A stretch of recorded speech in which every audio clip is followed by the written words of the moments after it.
Senhor Jesus, mais uma vez estamos aqui reunidos em Teu nome para dar seguimento às nossas tarefas de reflexão. Agradecemos, Senhor, a Tua presença, a presença dos mentores espirituais que nos ajudam nesse trabalho.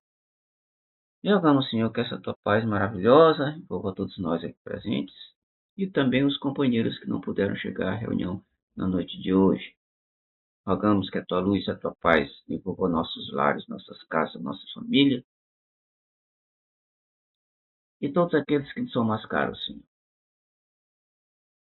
Também te rogamos pelas pessoas do grupo que estejam adoentadas, seus parentes, amigos, vizinhos, todos eles, Senhor, sejam agraciados pela tua luz, a fim de que suas saúdes sejam recuperadas. Também te rogamos, por último, Senhor, pelo nosso planeta e pelo nosso país, que ambos passam por algumas dificuldades. Rogamos que a tua luz possa diminuir essas dificuldades. Sendo assim, Senhor, nesse estado de paz, harmonia e tranquilidade, pedimos a permissão para dar por iniciado nosso trabalho de reflexão da noite, rogando que a tua bênção e a tua paz permaneçam conosco hoje, agora, amanhã e sempre. Que assim seja. Hello, Igor. Boa noite, meu irmão. Então vamos começar hoje o primeiro livro de Samuel. E vamos à leitura. Houve um homem de Ramataim Zofim, da região montanhosa de Efraim, cujo nome era Elcana, filho de Jeroão, filho de Eliú, filho de Tou, filho de Zufi, Efraimita. Efraimita quer dizer que esse Elcana aqui era descendente da tribo de Efraim, uma das 12 tribos de Israel. Então o camarada era descendente de Efraim. Continuando. Tinha ele duas mulheres. Uma se chamava Ana e a outra Penina. Penina tinha filhos, porém Ana não os tinha. Pessoal, não é muito interessante? Na Bíblia, a gente percebe que os homens do Antigo Testamento, eles tinham muitas mulheres, né? Muitas mulheres. Esse aqui tinha duas.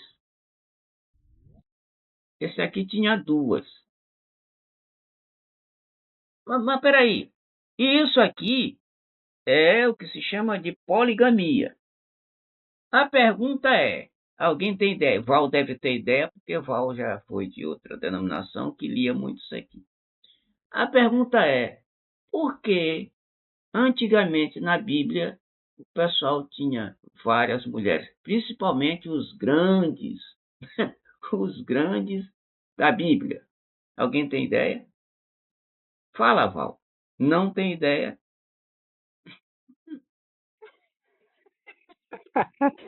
Devia hoje ser liberado também, né, irmão?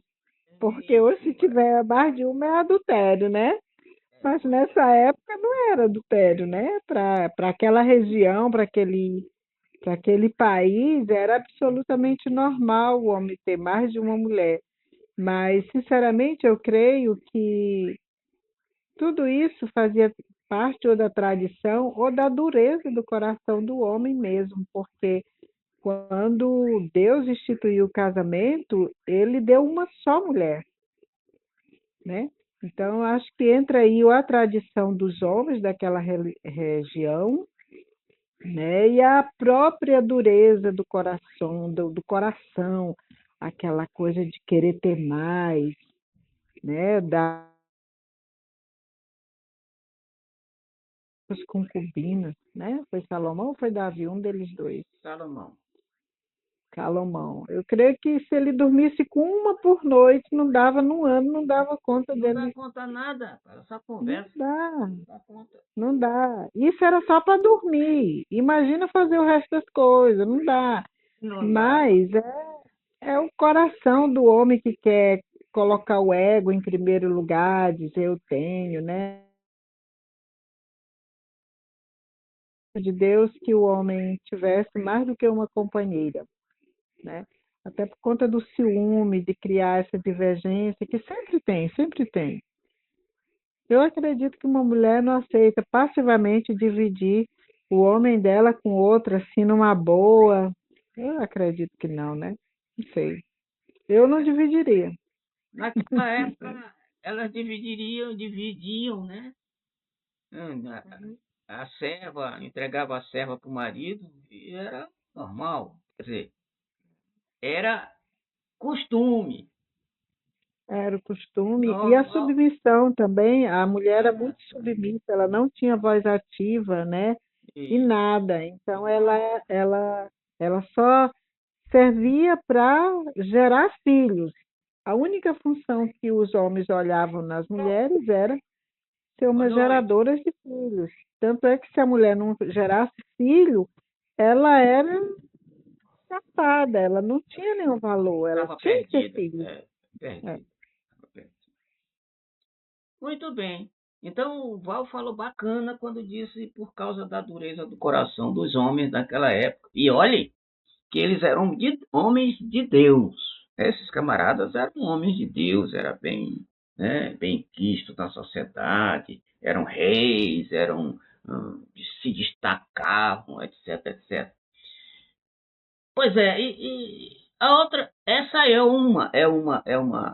quer dizer, é uma, como é, justificativa para a poligamia naquela época. A outra justificativa, Val também já deu uma pincelada, é porque naquela época a mulher, quando não tinha marido, não tinha pai, ela ficava na indigência ou na prostituição, né? E aí a desculpa é que essas mulheres, os caras pegavam, os homens pegavam para poder sustentá-las, né? Dar apoio para elas, etc, etc. Mas outra pergunta, Deus era a favor da poligamia?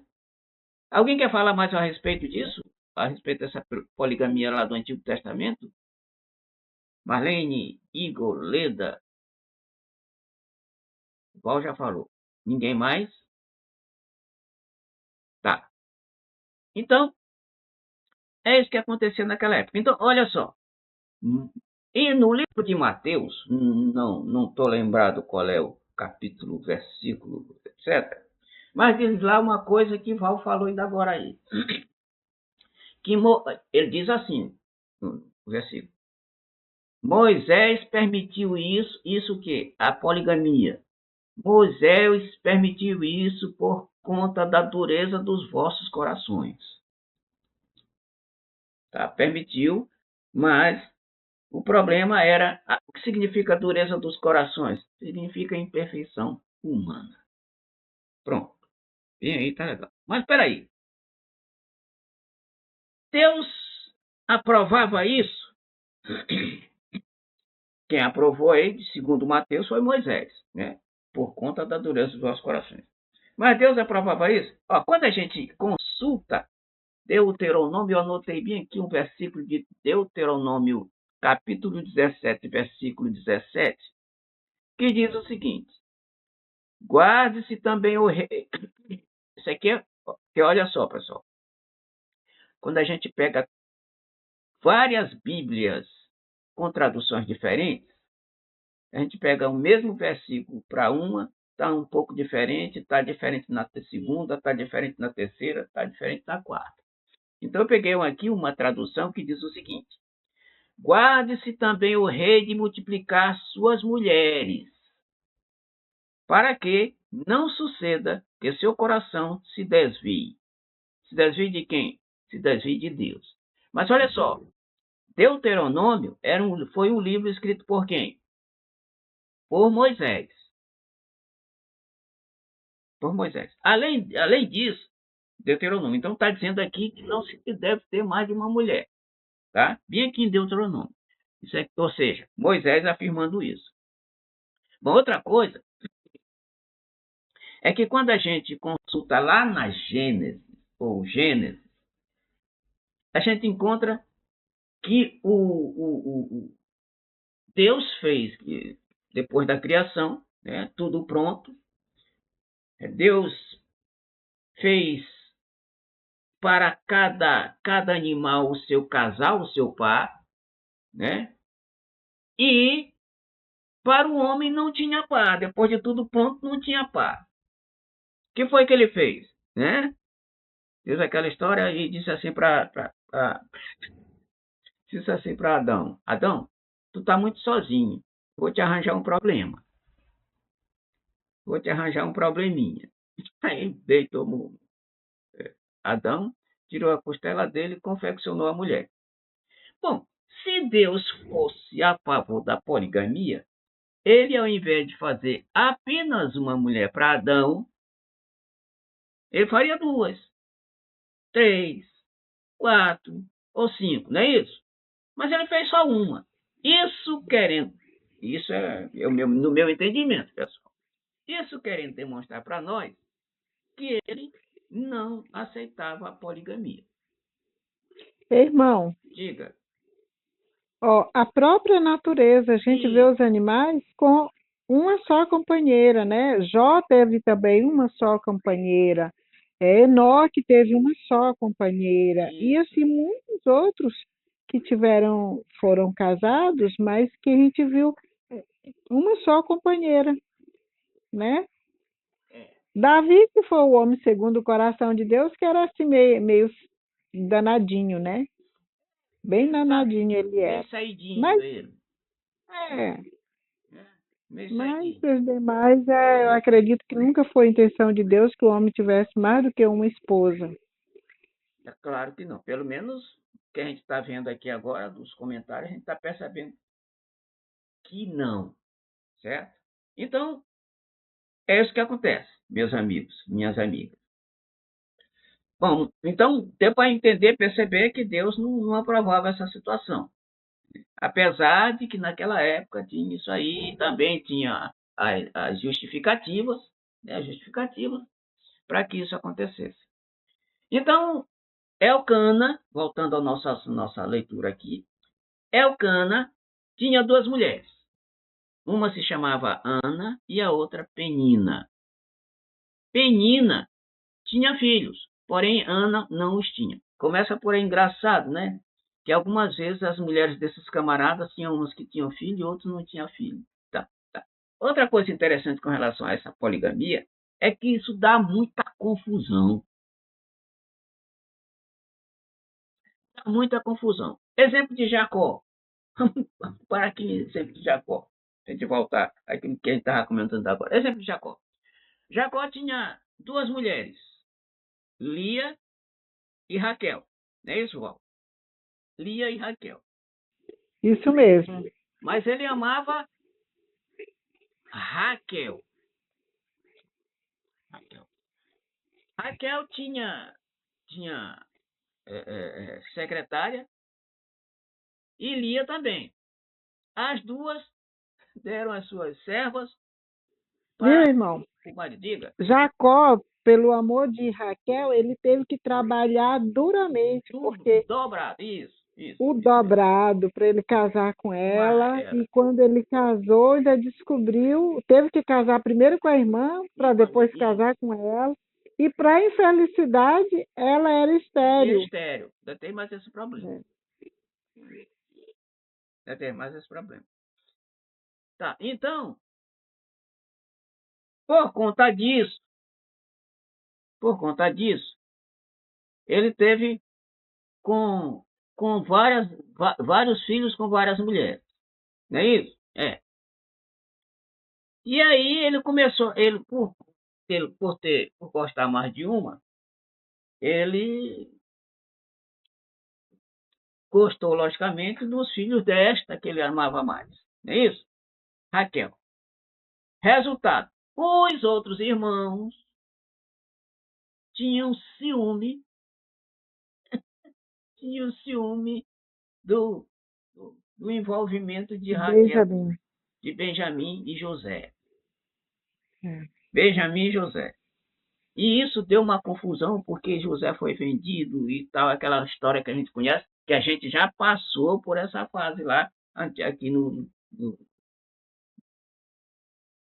no Antigo Testamento, no Pentateuco. E isso dá uma confusão. Outro exemplo interessante é que Salomão, eu acho que Salomão, com relação a isso, ele não batia muito bem da bola não, né, pessoal? Não dá. 700 mulheres e 300 concubinas. Um irmão dele, irmão, mas no meio disso tudo, ele era apaixonado por Sulamita. Sulamita, no meio dessas concubinas tudo, olha só, para que ele queria tantas outras? Se ele amava só uma. Olha que loucura. Você vê onde chega o egoísmo, né? Tudo é assim para encher o ego. Não, eu tenho as mulheres mais bonitas do reino. Porém, ele amava só uma. Pode uma pessoa amar um homem, por exemplo, amar duas mulheres? Não pode. Uma mulher amar dois homens? Não pode. Então, quer dizer, poder pode, agora só que uma em determinado tempo, depois passa ficou viúva, vai chamar a outra, aí é outra história. Mas ao mesmo tempo, casado com as duas, fica complicado. Assim como mãe e filha. Aliás, a mãe e os pais têm um filho. Aqui, a mulher aqui em casa, é o seguinte, ela teve duas irmãs. E a mãe dela gostava mais de uma das filhas. E que não era ela. Por conta disso, ela ficou meio chateada. Além disso também, aqui em casa nós só temos a Nicole. Ela disse que não quer mais nenhum outro filho, porque sempre o primeiro vai ser empregado do segundo. E ela não quer isso não. E além do mais, disse ela, toda mãe, todo pai gosta mais de um filho do que de outro. Gosta mais de um do que do outro. Agora, algumas negam isso. Pode negar, mas que não é verdade, não é verdade. Eles querem um exemplo? Quem é que Jesus, dos discípulos, quem é que Jesus mais amava? Quem sabe? Qual? Pedro é João, um desses dois, que ele era o discípulo que ele botava no peito, né? Pois é. Dos 12. Dos 12. Ora, 12. o próprio Jesus amava mais um do que os outros, que era perfeito, Jesus era perfeito, aliás, é perfeito, gostava mais de um do que dos outros 11. Imagina, nós somos muito imperfeitos, pais. A gente gosta, com certeza, mais de um do que o dos outros. Pode negar, tem mais afinidade, né? Tem filhos que têm mais afinidade. Agora, o problema, isso é normal, pessoal, isso é normal. Agora, o problema é demonstrar, porque tem mãe que demonstra para os outros filhos, que os outros filhos ficam chateados, etc. Sabe? Gostar é normal, mais de um do que o de outro. Agora, demonstrar e ficar demonstrando isso o tempo todo é que é o problema. Muito bem. Alguém quer falar a respeito do que foi comentado agora? Senão a gente continua. É só eu que falo. Eu vou dar oportunidade para as meninas. Eu preciso tomar a conversa delas. Tem Igor, tem Leda, tem Marlene. Mas aí a gente dá a palavra. Se elas não quiserem, a gente continua. Tá, depois eu falo. Vamos seguindo aí, que daqui a pouco eu começo. Ok, vamos então adiante. Tá. Versículo 3. De ano em ano, este homem subia da sua cidade para adorar e sacrificar ao Senhor dos Exércitos em Siló. Assistiam ali os sacerdotes do Senhor, Ofni e Finéias, os dois filhos de Eli, que também era sacerdote. No dia em que Elcana sacrificava, costumava dar quinhões a Penina, sua mulher, e a todos os seus filhos e filhas. Porém, A Ana, embora a amasse, olha só, dava um só quinhão, porquanto o Senhor lhe havia cerrado a madre, ou seja, ela era estéril, não podia ter filho. Tá, então ele pegava os quinhões, do sacrifício, aqui o sacrifício de animais, ele pegava, dividia, e na divisão ele dava um para cada mulher, um para cada filho, tá? O alimento. E, como ele está dizendo aqui, para Ana ela só dava um, porque era só ela. Muito bem, continuando. Assim, 6.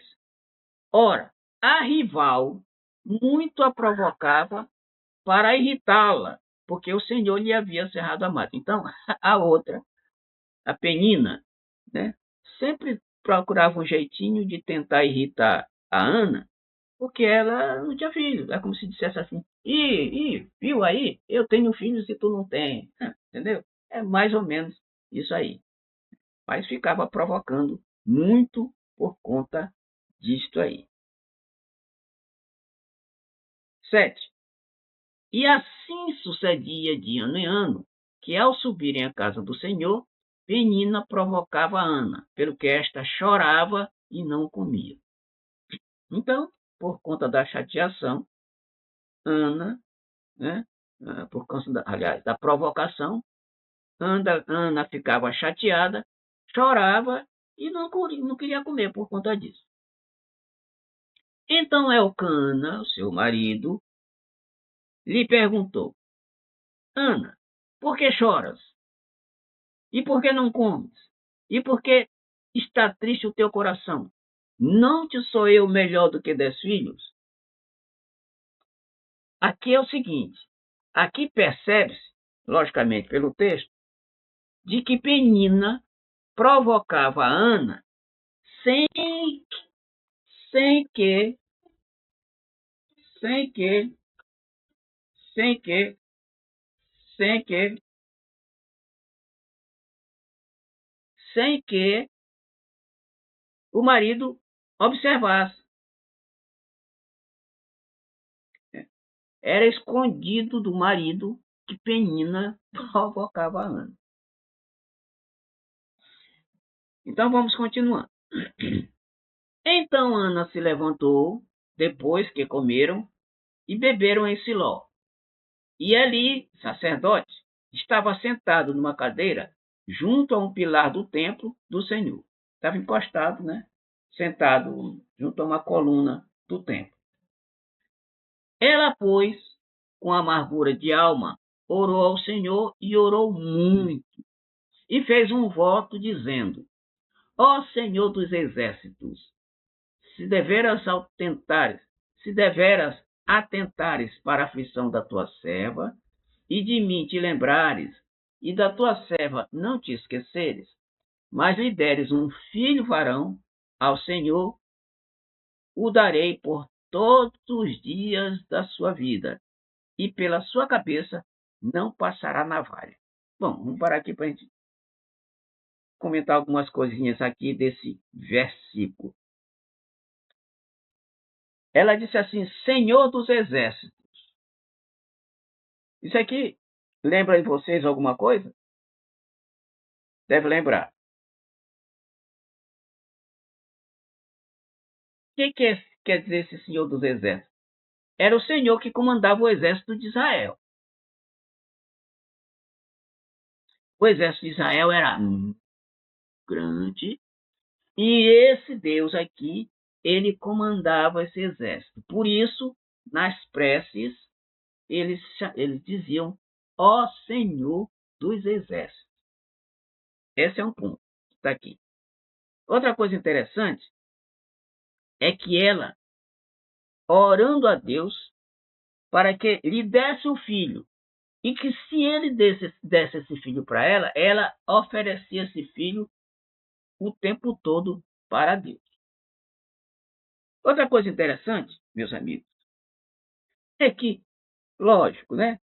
Desde aquela época já se orava, não é isso?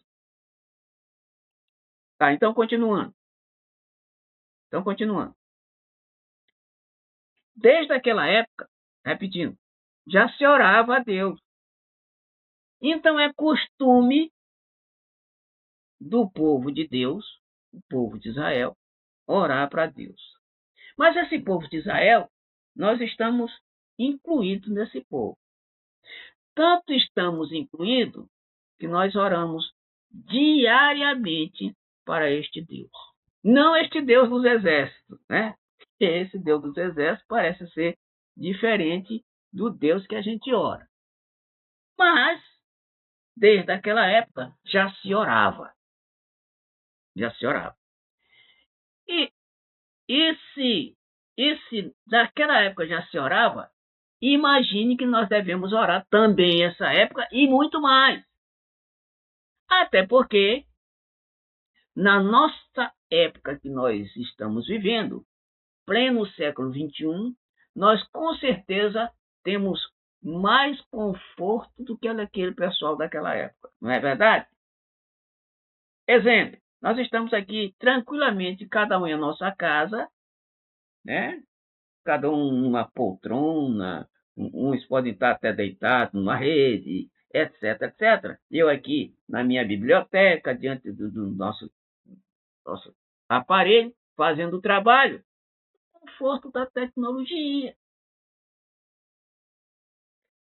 Temos casas de alvenaria, casas modernas. Usamos óculos, que é coisa de tecnologia também, né? Etc, etc. Então, por isso, por mais motivos nós temos para orar. Nós temos emprego, sustento, nós temos nosso sustento, nossa família maravilhosa, nossos filhos, nossa caminha para deitar, etc, etc.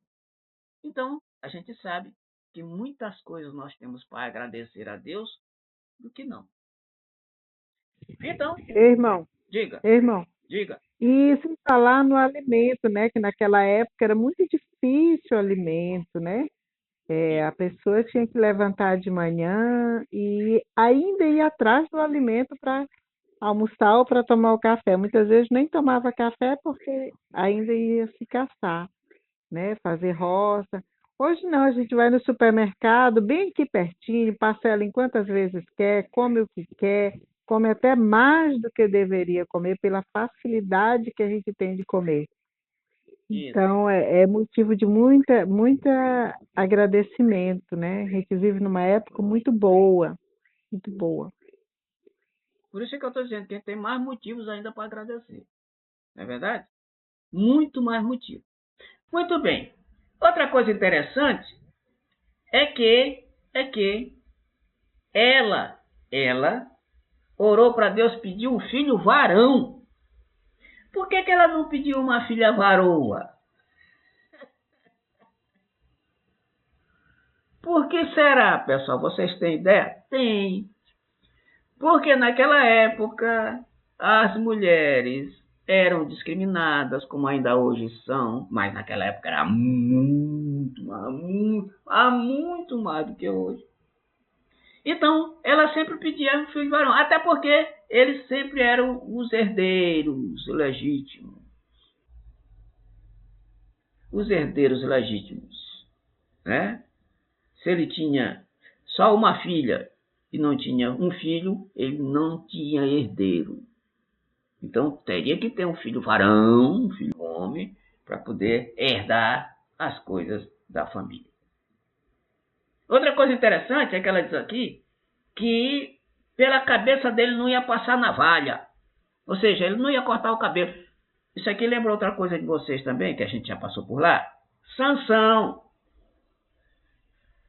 Sansão também era um homem, né, que a mãe disse, seus pais, os pais de Sansão, disseram que ele não cortaria o cabelo.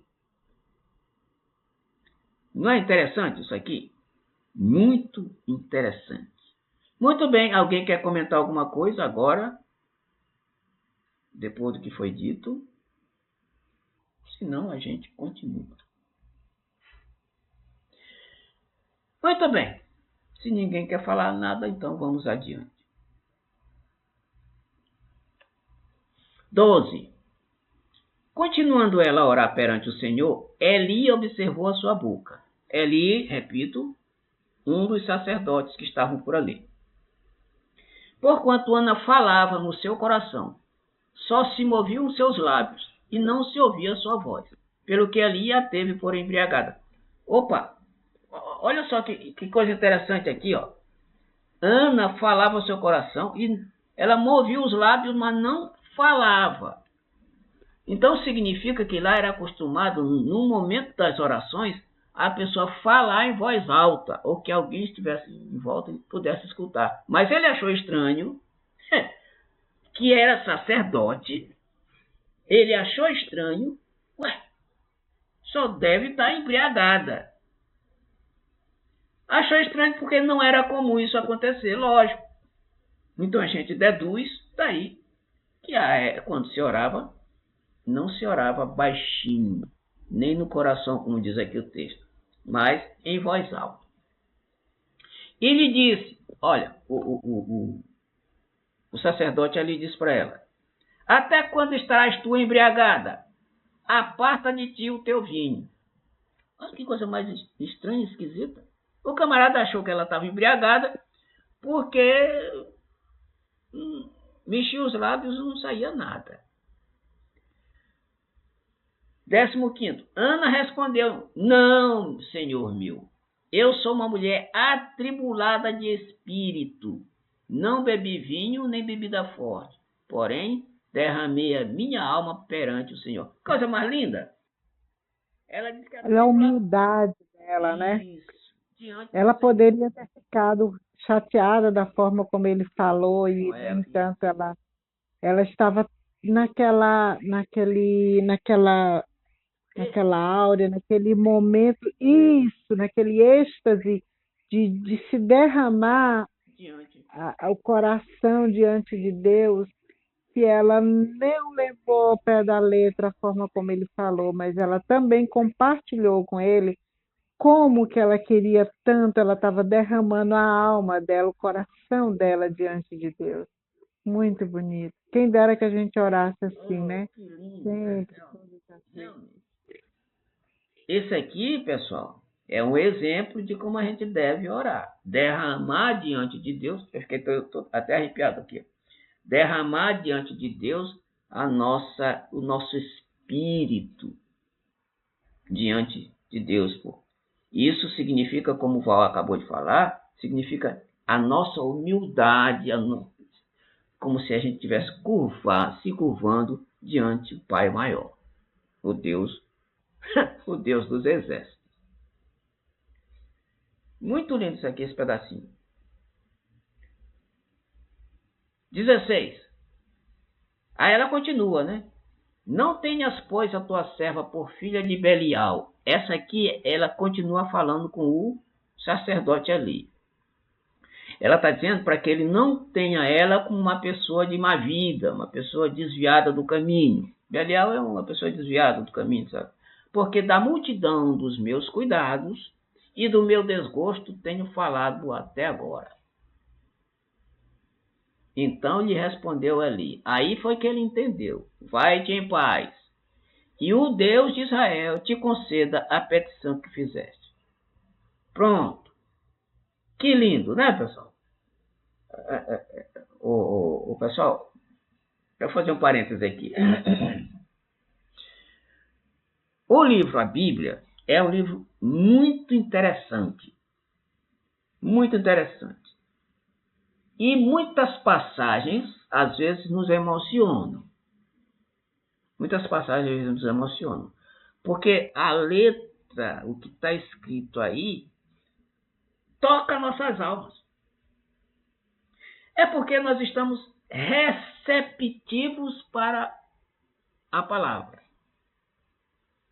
Receptivos para o comentário. Eu não sei o que está se passando com vocês no momento que estamos participando da reunião. Porque eu estou aqui, né? Eu estou realmente maravilhado com aquilo que a gente está vendo aqui no momento. E isso, sabe por quê? É porque às vezes a gente começa a se empolgar, se interessar pela coisa de tal forma que a gente começa a perceber aquilo que há de mais belo por trás do texto. Todo mundo aqui é espírita, e quando começou a estudar a doutrina, e foi se envolvendo, começou a se empolgar e está na doutrina até hoje. Por quê? Porque aquilo lhe deixou uma marca.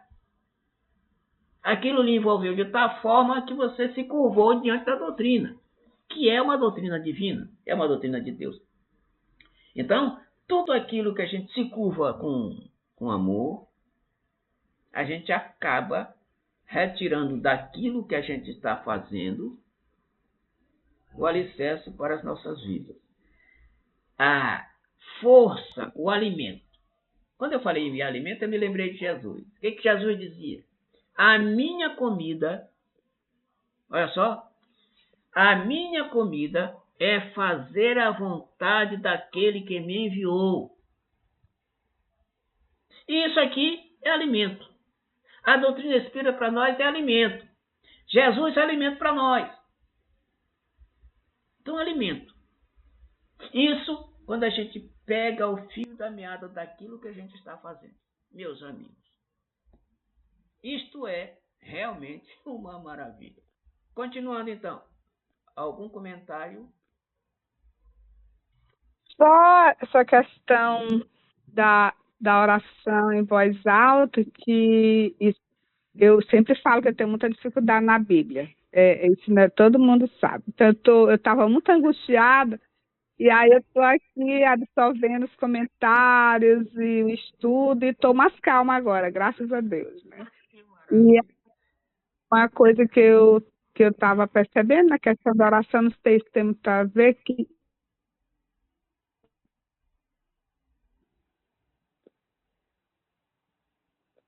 Oi? Travou, Marlene.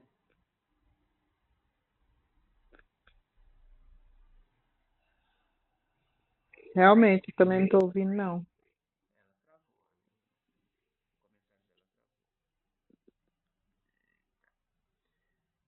Tá, mas tudo bem. isso aí Diga, pode falar. tem aquele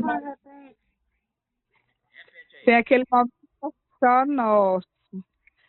Não, o Evangelho no Lar, eu aprendi, de acordo com o manual, que a gente deva fazer a leitura em voz alta. Sim. E as orações em voz alta. Sim. Porque eu estou falando que eu faço muita sozinha. Claro que se tiver mais gente, tudo é em voz alta. Eu estou falando que eu faço muito, eu sozinha encarnada, né? Que eu sei que tem muitos encarnados. Mas da importância de você fazer a leitura e fazer as orações em voz alta, por conta de que tem irmãos que estão ali participando, que nem todos têm o mesmo nível já de entender se você não falar em voz alta. Isso. Entendeu? E aí eu estava vendo essa questão que ele falou há pouco na leitura, que tem momentos que a gente faz uma oração só a gente ali em sintonia, mas que na hora do Evangelho no Lar tem essa orientação para que a gente faça em voz alta, justamente porque nem todos os irmãos estão no mesmo nível, né? E a gente não está fazendo nada só para a gente está fazendo também para a nossa família espiritual, nossos amigos espirituais que estão ali. E essa questão de que Jesus sempre obedecia, seguia as orientações do Pai, que a gente não tem esse mesmo pensamento. Poucos de nós temos esse mesmo pensamento com relação ao nosso Pai encarnado e muito menos com relação ao nosso Deus, né? Porque se muitos não obedecem ao Pai que está ali presente todos os dias, lhe criou, lhe deu tudo e tal, não ouve nem seus conselhos, nem nada, imagine um que você nunca nem viu, né? Que para Então, Deus é muito sempre, o tempo todo. Se você for ler ali o Novo Testamento, todas as vezes que ele está sempre citando, eu vim para fazer a vontade do meu Pai. Quem são meus irmãos? São todos, né? Todos somos filhos do mesmo Pai. Então, é muito interessante. Era isso. Muito interessante. Quanto à oração, irmã, eu vejo a oração, ela tem dois momentos, desse ponto de vista. A oração tem o momento que eu faço em grupo, ou então que eu envolvo mais pessoas. Então, como a senhora falou, no estudo, é interessante fazer uma oração em voz alta. Porém, a oração, que eu não estou me reportando a ninguém, mas simplesmente ao meu problema. É aquela oração que Jesus diz assim: entra no teu quarto, fecha a tua porta e em silêncio, secretamente, faça a tua oração, o teu pedido que está no céu, porque Ele sabe tudo que tu precisa. Então, a oração ela tem esses dois momentos. Tem a oração quando eu envolvo mais pessoas, quando eu estou no estudo. Ela é diferente, por exemplo, aqui no estudo, não seria adequado eu colocar uma oração com os meus problemas particulares. Não que eu não acredito na integridade dos irmãos, mas é que, sabe, tem coisas assim que a gente quer conversar só com o pai, é tão íntimo, né? E aí, é dessa oração que a Ana estava falando. Ela estava assim naquele momento que ela queria um pedido especial, tanto é que ela especificou: eu quero um filho homem, e quando ele nascer eu vou doar ele por toda a vida dele, eu não vou passar. Ela fez um pedido específico para Deus, ela não envolveu mais ninguém a não ser ela mesma. Então, eu vejo a oração assim, dentro desses dois momentos: na hora do estudo, que envolvo outras pessoas, e naquela oração que é minha particular. Acredito que seja assim. É isso mesmo. Então, por isso é que ela estava falando, só movendo os lábios, porque aquilo que ela estava falando... Irmão Rubens, seu fone está desligado. É isso mesmo. Então, o que ela estava falando só envolvia ela, só interessava ela mesma. Não tinha que propagar para um monte de gente. Por isso que ela estava falando só internamente. Então, ela estava fazendo certinho, assim como o Val acabou de dizer para nós. Quando o negócio é particular, aí, né, a gente deve falar a sós com o pai. Continuando, se alguém não quiser mais comentar, nós vamos continuar. Ao que disse ela: acha tua serva graça aos teus olhos. Assim a mulher se foi o seu caminho e comeu, e já não era triste o seu semblante. Opa, outra coisa aqui, ó, pessoal. A prece nos dá o que? Força. Nos dá força, nos dá disposição. A gente não deixa de ficar triste como ela estava. Então a prece tem uma porção de força que envolve a prece, uma porção de coisas que envolve a prece. Nos dá esperança, né? Vamos nos beneficiando. Aos poucos, a curto ou a longo prazo. Então o poder da prece é extremamente grande. Continuando. Depois, levantando-se de madrugada, adoraram perante o Senhor e, voltando, foram à sua casa em Ramá. Elcana conheceu Ana, sua mulher, e o Senhor se lembrou dela. Aqui, esse conheceu, todo mundo já sabe o que significa, né? Ter relação com a mulher e o Senhor se lembrou dela. A partir dessa relação sexual que eles tiveram, o Senhor se lembrou dela. Ou seja, o Senhor ouviu a sua prece e a fez engravidar. Olha a força da prece. E a fez engravidar. De modo, continuando, que Ana concebeu e no tempo devido teve um filho, ao qual chamou Samuel. Esse é um dos grandes profetas da Bíblia, pessoal. Samuel. Guarda esse nome aí, que esse é um dos caras. Porque dizia ela: o tenho pedido ao Senhor. E é nem Samuel que a gente vai ver um monte de coisa interessante com relação às manifestações espirituais. A gente vai se deliciar aqui nesse estudo, nesse livro de Samuel. Continuando.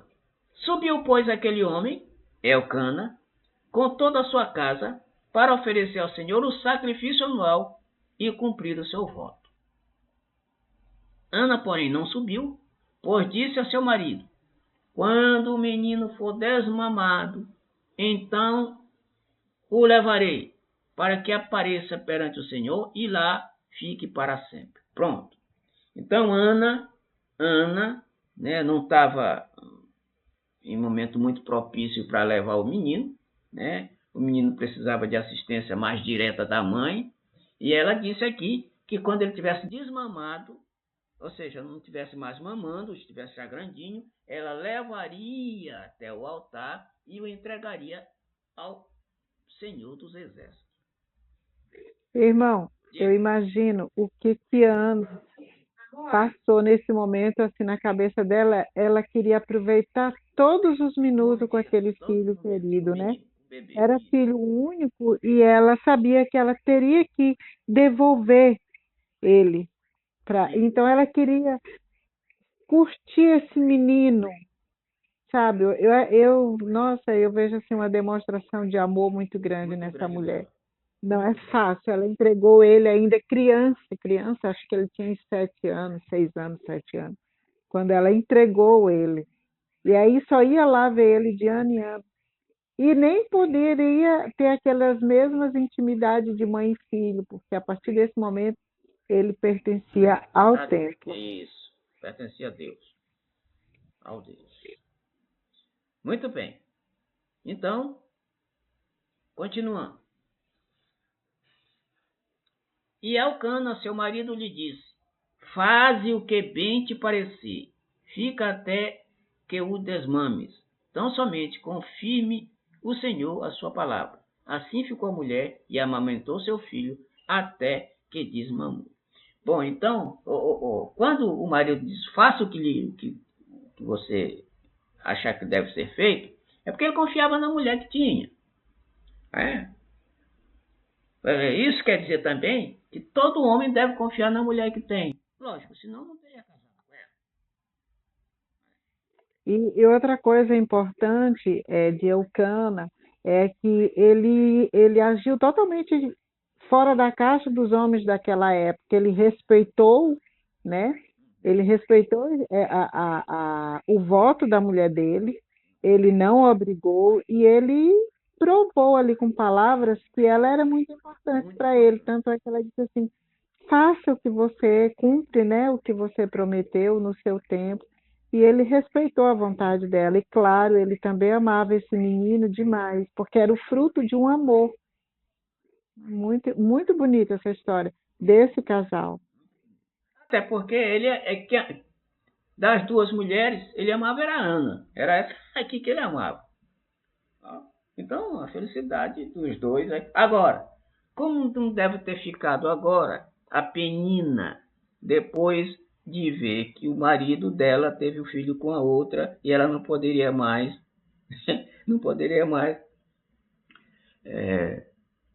complicar e provocar a vida da outra, né?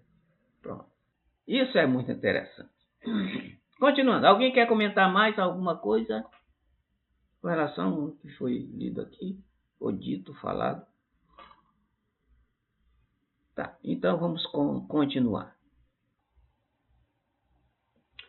24. Depois de o ter desmamado, ela o tomou consigo com um touro de 3 anos, uma efa de farinha e um odre de vinho, e o levou à casa do Senhor em Siló. Tá, então pegou esses apetrechos aí, vinho, etc., farinha, e levou o menino ao Senhor. E era o menino ainda muito criança. Então, degolaram o touro e trouxeram o menino a Eli.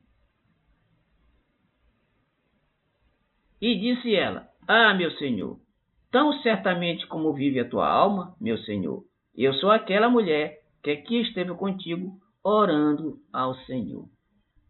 Por este menino orava eu, e o Senhor atendeu a petição que eu lhe fiz. Tá, então ela foi lá, reconheceu, né, uma espécie de agradecimento a Deus por lhe ter dado aquilo que ela em oração pediu, né? Ou seja, a gente deve pedir, mas tem que repetindo, tem que derramar nossa alma, nosso espírito diante do Senhor. E quando a gente pede e derrama o nosso espírito diante do Senhor, nossa prece vai ser ouvida com certeza. E ela aqui está dando exemplo daquela época, está dando exemplo para nós como é que a gente deve orar. Aí eu pergunto, será que nas minhas preces de todo dia perante o Senhor, será que eu derramo o meu espírito diante dele assim, desse jeito? Isso é uma questão que cada um responda de per si aí consigo mesmo, se faz assim ou não. Porque esse exemplo de prece aqui, o que a gente pedir, a paz do céu vai dar, não é? Vai dar porque... Outro exemplo, irmão, que é engraçado, é que a gente, por exemplo, meu filho vai fazer 30 anos, fez 29 agora.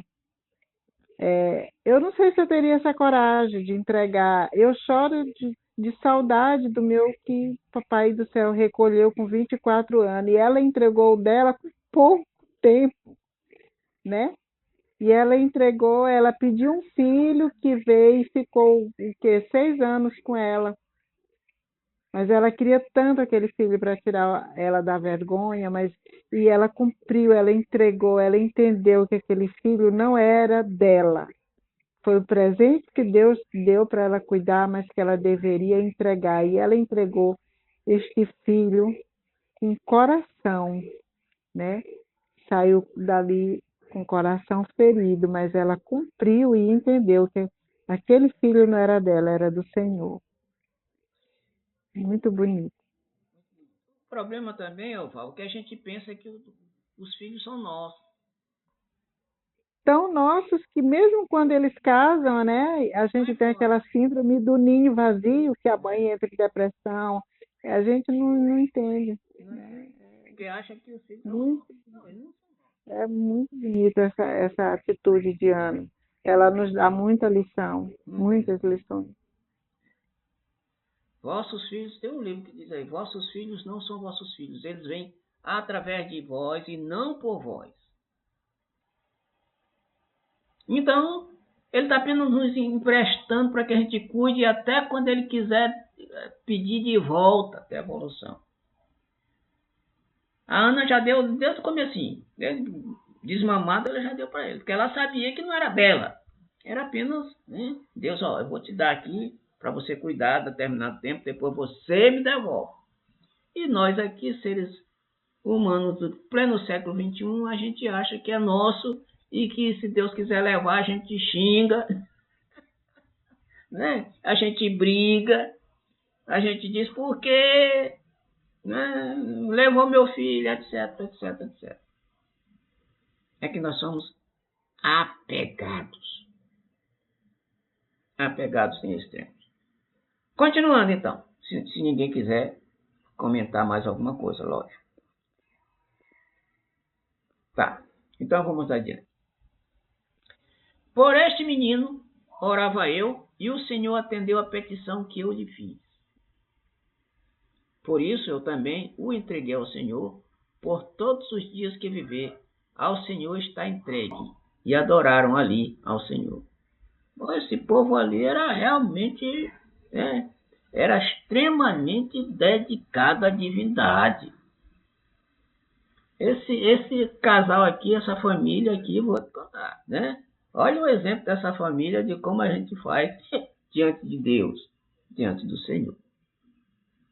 Muito interessante, simplesmente muito bacana, muito lindo este primeiro capítulo de Samuel. E que nós vamos ficando por aqui e pergunto se alguém quer dizer alguma coisa, quer comentar alguma coisa a respeito do que foi dito desde o início até agora.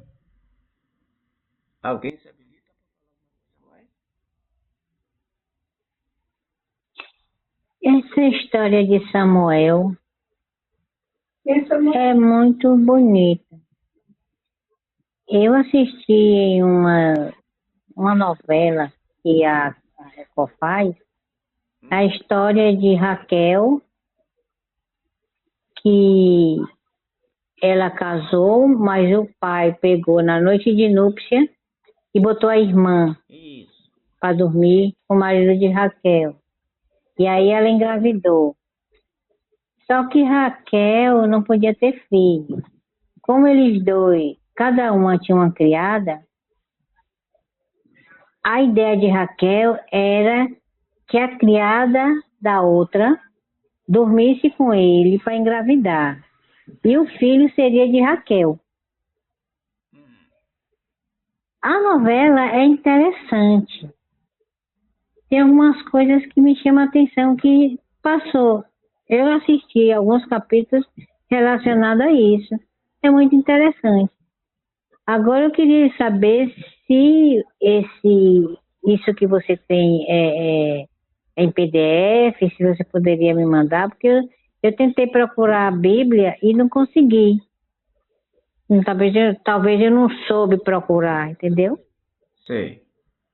Tá, então, Leda, é o seguinte. Eu vou te dizer o seguinte. Eu tenho a Bíblia em PDF, vou te mandar, certo? A Bíblia em PDF, a Bíblia completa, Antigo quanto Novo Testamento, eu vou te mandar.